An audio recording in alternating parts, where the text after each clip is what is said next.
આજે મારે વાત કરવી છે એક એવા દિવ્ય શક્તિની કે જેનું નામ લેતા જ હૈયું હરખાય છે, જેનું નામ લેતા જ સંકટ દૂર થાય છે. એવા રાજકોટમાં રામનાથપરાના સ્મશાનમાં બિરાજતા મેલડી માતાજીની. રાજા મેલડીએ કળિયુગમાં સાક્ષાત પરચા પૂરનાર માતાજી છે. તેમણે ઘણા અશક્ય કાર્યોને શક્ય બનાવ્યા છે. કળિયુગમાં પણ જ્યારે ભક્તોની આસ્થા અડીખમ હોય છે ત્યારે માતાજી મેલડી માતાજી ભક્તો ઉપર કૃપા અવિરત વર્ષાવતા હોય છે.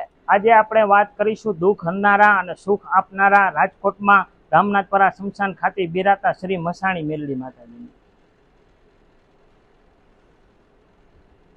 રાજકોટના રામનાથપરા સ્મશાનમાં પુરાણું મેલડી માતાજીનું મંદિર આવેલું છે. અહીંયા સાક્ષાત મેલડી માતાજી દર્શન આપે છે અને દરેક મનોકામના ભક્તોની પણ પૂર્ણ કરે છે અને ધાર્યા કામો થાય છે.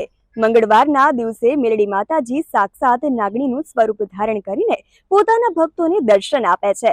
સાંજના આરતી સમયે પણ માતાજી નાગણી સ્વરૂપે મંદિરના પટાંગણમાં વિચરતા જોવા મળે છે. ભક્તોને કળિયુગમાં પરચા પૂરનાર મેલડી માતાજી વિશે વધુ માહિતી ભુવા દિનેશભાઈ બાંભવા પાસેથી જાણીએ. જય માતાજી, જય મેલડીમાં. હું છું દિનેશ રતાભાઈ બાંભવા, માં મસાણી મેલડીના ભુવાજી છું. અમે માતાજીની સેવા ભક્તિ કરી છે. અહીંયા લાખો સંખ્યા છે. અમારા માતાજીના આંગણે 1,30,000 પબ્લિક અહીંયા પધારે છે. દુખિયા માણસ અહીંયા આવે છે. માતાજી અહીંયા આવ્યા પછી એની મનોકામના પૂરી કરે છે, પૂર્ણ કરે છે.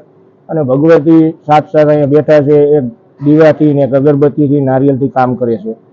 કોઈ અન્નક્ષેત્રમાં રાખવામાં નથી આવતા. દાણા દોરા લીંબુ નારિયેલ કોઈ ધાગા બનાવવામાં નથી આવતા. અમે ભગવતીને કોઈ બી દુખિયા માણસો આવે એમને એવું કહી છીએ કે ભાઈ અમને 2 હાથ ને ત્રીજું મસ્તક નમાવો, 11 મંગળવાર ભરો, શ્રદ્ધાને વિશ્વાસ રાખજો, ભગવતી 5મા મંગળવાર તમારું કામ પૂર્ણ કરે છે. તો આ માતાજીનો પરચો છે સાક્ષાત. કેન્સર જેવા દર્દ મટાડ્યા છે. 32 વર્ષે જેની ઘરે ખોરો નહોતો ભરાતો, બાળકની તકલીફ હતી, એમને પણ બાળક દીધેલા છે. હયાતના દાખલા છે.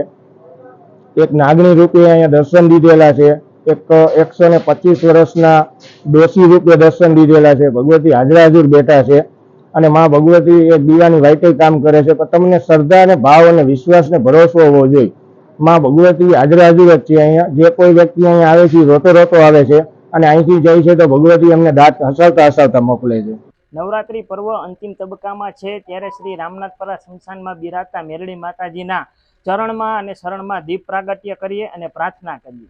તો જેવી રીતે દીપક પ્રજ્વલિત થાય છે અને અંધકાર દૂર થાય છે, બસ તેવી જ રીતે અમારા ભક્તજનોના દરેક અંધકાર દૂર થાય તેવી અમે પ્રાર્થના કરીએ છીએ સિટી ન્યૂઝ તરફથી.